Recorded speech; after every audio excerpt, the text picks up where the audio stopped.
tirar os seus dados do auto processo para o bandido não te achar. Você pode pedir proteção para sua família também, os familiares mais próximos. Então é isso aqui. Então tipo, a gente não precisa ficar inibido quando a gente vê um crime, a gente tem que denunciar, porque muitas vezes é o que vai ajudar a polícia a pegar o bandido. Trabalho, ação social, para conscientizar a população, falar sobre os direitos. A gente tem às vezes nem sabe, né?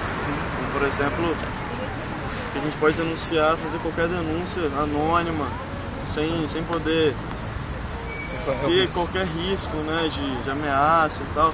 E mesmo assim, às vezes ainda tem alguma ameaça, né, por parte do assaltante, do bandido, enfim, do criminoso. E o Estado oferece um programa de proteção a essas testemunhas e vítimas também, que denunciam, e dá um auxílio psicológico, auxílio de moradia, às vezes precisar de sair do estado, se deslocar, entendeu? Se a ameaça for muito intensa. E o Estado também oferece proteção à família da testemunha, no caso. E os parentes próximos, né, que convivem, estão ali no dia a dia, que podem sofrer ameaças também. Claro. Como represária, né? Isso. Esse é o várias informações aqui no folheto, né? Muito folderzinho explicando. No site atrás também, da Secretaria de Segurança Pública. Maiores informações. Mais informações. Legal.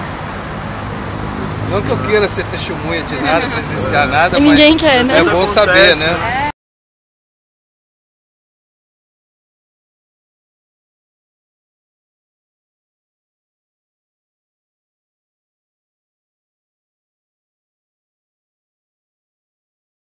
Isso tivesse sido evitado. E as testemunhas eram muito importantes. Essa testemunha era muito importante. Porque ela fechava, foi a única testemunha que fechou o link da relação dos executores com os intermediários. E ela não foi levada ao tribunal do júri porque não acharam mais ela. Então, imagina-se que ela também tenha sido executada. Ou depois de matar o filho dela, que ela tenha fugido para longe para ficar realmente desaparecida, para se autoproteger. Então, o programa ainda é muito falho, tem pouco dinheiro. Isso seria muito importante, tem que ter uma estrutura realmente diferenciada para isso. É uma ferramenta mundialmente utilizada para casos de grande repercussão, casos graves, com eficácia, eficiência. Você viu, toda a Operação Mãos Limpas da Itália, que prendeu mais de 300 membros da máfia italiana, toda essa operação foi feita com base nas informações dadas por uma testemunha que foi presa no Brasil, inclusive, que era o Tomás Busqueta. Ele foi preso no Brasil, os americanos o colocaram no programa de proteção de testemunha. Ele está vivo ainda, já tem mais de 20 anos. Ele mudou para os Estados Unidos, não se sabe aonde, mudaram a identidade dele, com toda a família dele, deram uma vida nova para ele.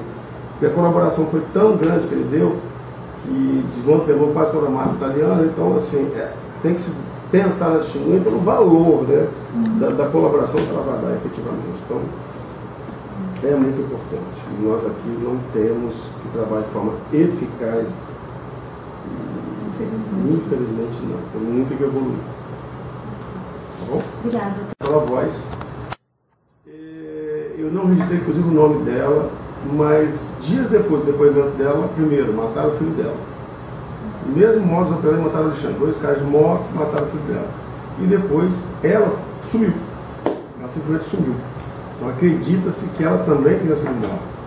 Então, são pessoas que não entraram no programa de proteção de testemunha e poderia ter sido importante.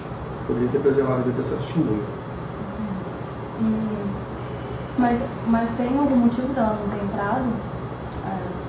Olha, porque o programa de proteção de testemunha, ele tem vários quesitos e, como eu vou dizer, vários elementos que eles exigem para poder incluir uma pessoa nesse programa. E ela não aceitou algumas condições do programa, que a pessoa tem que mudar de vida, tem que ir para outro estado, ela tinha família, ela não podia levar a família dela. Então acabou que ela não aceitou também entrar no programa. Então acabou que isso tudo, e como ela viu que ela tinha outros filhos, então o programa de testemunha é falho nesse sentido. Né? E eu acho que o programa de testemunha hoje tem que ser repensado como um todo, porque se você for ver, se você pega uma pessoa de uma classe bem baixa, é até mais fácil você conseguir botar em outro estado, botar em algum local semelhante ao que ela morava. Agora, se você pega uma pessoa da classe média e média alta, se você fala assim, eu vou te botar uma produção de testemunha para você colaborar, mas você vai morar num barraco, num outro estado, isso é complicado as pessoas aceitarem. Então é muito complicado, então a gente tem que evoluir muito esses programas. Era basicamente isso que eu queria saber, mas você tem como falar pra gente, porque a gente estava tentando encontrar na época a personal do Alexandre Vivo, foi uma desses testemunhos atuais. Aí a gente estava também tentando encontrá-la. Um dos representantes do nosso grupo ficou de ir na academia onde eu trabalhava para encontrar. Você tem alguma dica para dar pra gente? Não sei mesmo. Não sei.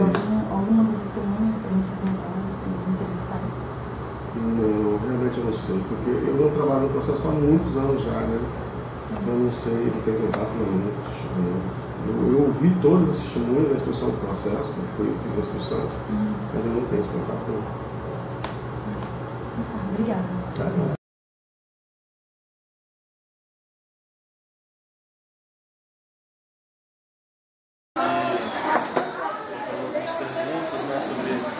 O assunto, a gente está fazendo um trabalho. Alguém anotando, Programa às de vezes não dá para ouvir muito bem. proteção à vítima, testemunho. Sim. No caso, você foi um testemunho, né? Sim, você quer saber exatamente o quê? Como testemunha, se eu tive uma proteção. Olha só, primeiro, na época, se existe um sistema de proteção à testemunha hoje eficaz no estado em que eu abracei, eu sou do Rio. Eu vivo aqui há 15 anos, a adopção dos pais vieram para cá há 20 anos. Então, se existe esse programa eficaz, se eu fiz parte dele, eu vou dizer que eu ingressei e se eu não tenho conhecimento se todos esses anos eu fiz parte dele ou não.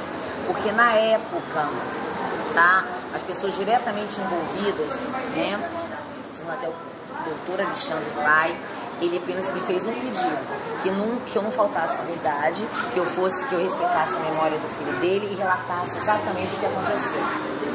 Linha essa de investigação que não foi seguida. Ninguém sabia que nós íamos ter aula, nem eu, ele não sabia, só eu e ele, ninguém sabia. Só a pessoa do qual trocou, que é minha aluna até hoje, mas nem ela soube por quem ela ia trocar. Eu apenas, pelo telefone, eu pedi ela que trocasse o horário, com essa pessoa não disse quem era, e nós íamos nos encontrar para ter aula naquele horário, dito quando tudo aconteceu. Então, coincidência, né? As coisas devem ser realmente muita coincidência, mas acontece. Então, quando eu entreguei e relatei, claro que hoje eu não sou a mesma pessoa, né? De 10 anos atrás. Hoje você está vendo uma pessoa completamente diferente. Eu vejo mesmo, vendo foto, vi uma filmagem aqui, eu nem me reconheci, porque realmente eu estava destruída. Hoje eu posso entender. Eu poderia ser outra pessoa. Eu não sei como é que eu conseguia ficar em pé, tamanho, eu fiquei extremamente debilitada, conquistada, eu fiquei doente. Ninguém se preocupou com isso. Ninguém se preocupou, só meus amigos. Realmente queriam que eu calasse, que eu não falasse, que eu sumisse, que eu desaparecesse, que eu mudasse de nomes. Tudo isso foi proposto naquela época, sabe? Então a única coisa que eu fiz foi me comprometer com o próprio pai do Alexandre de que eu repetiria aquilo que me foi entregue e que nunca ia me acontecer nada, nem a mim nem aos meus filhos. Então, se realmente eu fiz parte de uma proteção à testemunha, eu escolhi isso. Apesar de, na época, ter ido era uma sede do PT, eu não sei dizer exatamente, eu nem lembro muito bem. Eu fui levada até lá, meio escondido, que era o gabinete então era deputada federal na época, eu não sei nem qual, sinceramente, o que ela ocupou hoje. Era Irine, era deputada na época, e eu fui até ao gabinete dela, no qual eu seria integrada à proteção à testemunha. Exatamente, daquele momento em diante, eu fiz parte desse programa. Agora, como foi, como ele se deu, se ninguém me preocupou. Não. Eu simplesmente tinha, a vida que eu tinha antes, eu tenho ainda hoje, mas reclusa, é óbvio. É muito fácil até acontecer no mesmo lugar, a mesma coisa. Eu entro às 6h15 para as 6 da manhã, eu saio às 11 horas, convivo com as mesmas pessoas. É claro que muita coisa aconteceu, fiquei muito mais arredia, eu não converso com quem eu não conheço, eu não tenho amigos além daqueles que eu tinha, que eu tenho. É claro que a gente muda, né? A gente não gosta de aglomeração, eu não gosto, eu não saio, eu não frequento à noite, eu não vou ao bar, eu não bebo, eu não faço nada daquilo que eu exponho. Eu vivo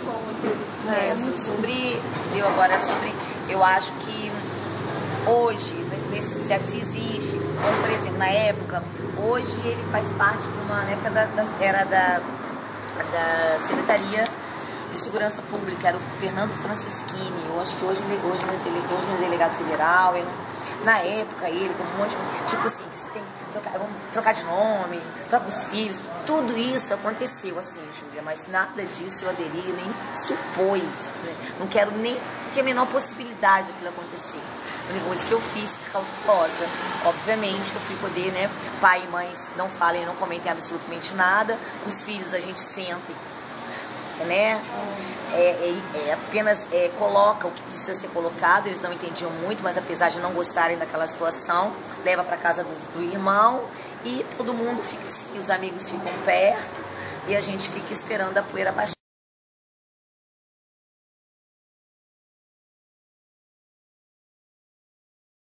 Dali começou aquela loucura toda. Daquele jeito que eu tava, eu fui pro DHPP. Não sabia nem o que era DHPP. Era tanta viatura, era tanta loucura, era tanta... Vocês não têm ideia. Dali mesmo, o Danilo Baense retirou meu celular da mão, falou com a minha sobrinha na faculdade, na UVP, me ligou, daí já todo mundo sabia, o telefone parava, falou com ela que daquele momento em diante eu não falaria mais com ninguém, mas que a família teria acesso às informações, e dali eu fui. Dali eu fiquei, não falei com ninguém. Eu fiquei 24 horas dentro do HPP daquela maneira como eu te falei. Eu só fui sair no dia seguinte, às 5 horas da manhã, 5h30. Naquela madrugada eu fiz o reconhecimento do Giliardi, que foi a única pessoa que eu vi. Porque o Lombrigão, ele estava de capacete. Só pelas características, porque o que aconteceu? Não sei se vocês já tiveram oportunidade de conhecer o local. Onde aconteceu é uma academia que ela funciona na sala, que é uma sala grande, que é a sala de alongamento. A primeira sala é uma casa, então ela tem um jardim, como se fosse aquela calçada, e ela termina ali. Tem um jardim e tem aquelas janelas que abrem assim, pra fora, e o som fica ali. Eu estava dando aula de alongamento, é um silêncio só. No final da aula eu limpa um texto, eu estava de Shure, que é um microfone. Eu tirei o Shure, eram 3 minutos para as 8. Eu já estava esperando por ele. Né? Eu sabia que 8 horas em ponto ele estaria ali. Eu tirei o Shure, eu desliguei algumas pessoas até dormem, que é uma aula muito cedo, 7 horas da manhã, de uma segunda-feira, era uma segunda-feira, tipo, todo mundo, muitas pessoas relaxam tanto que dormem, a sala estava lotada. E eu fui até o som para desligar o som.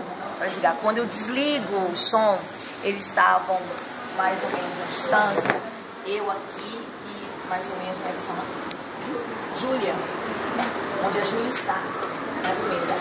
Aqui está o som, aqui está a janela, tem um jardinzinho e eles estavam atirando nessa direção. Então era muito perto, estava do meu lado. Então essa pessoa estava do meu lado, ele estava sem capacete. O outro, aí começa o estacionamento, o carro dele ficava em frente ao prédio onde eu tinha acabado de me mudar. Eu me mudei no sábado, porque ele achava que eu morava muito longe, eu consegui um apartamento ali, porque eu andava de madrugada, eu estava na academia, 5h30 da manhã, loucura, e eu tinha conseguido um apartamento. Ele morreu em frente ao meu prédio, eu tinha acabado de me mudar, fiquei lá 7 anos, sem ter coragem de sair. Então, ele botou o carro, a picape, como ele botava de frente, né, para sair fácil, numa árvorezinha, e eu tava aqui, e o Giliardi aí, e a início eu gritei, porque eu gritei o nome dele, eu já saí correndo que aí você não mensura o que você tá fazendo, você não mensura. Duas pessoas atirando, eu gritei o nome dele e saí correndo. Os meus amigos todos se agachou correndo e eu fui correndo. Quando eu cheguei do lado, eu fiz um muro exatamente que a sala tá aqui, eu saí pela portaria. Quando eu cheguei, eles estavam atirando na cabeça dele. Mas sabe, ninguém viu esse tiro, nem consta, isso não foi crime de realmente de mando, não. Quer dizer, a pessoa já tá morta, você tira na cabeça dele, o corpo dele levanta, tirando. Eles pegaram uma moto, tudo isso desse passando de segundos, eu gritando, eu indo, eles pegam a moto engasga, eles dão um tiro pro alto, e eu indo, na mesma direção. E ao mesmo tempo, eles vão embora pela passar a rua em frente, e aí eu já estou no corpo dele, aí vem um professor, me pega, me puxa para trás, aí começa a falar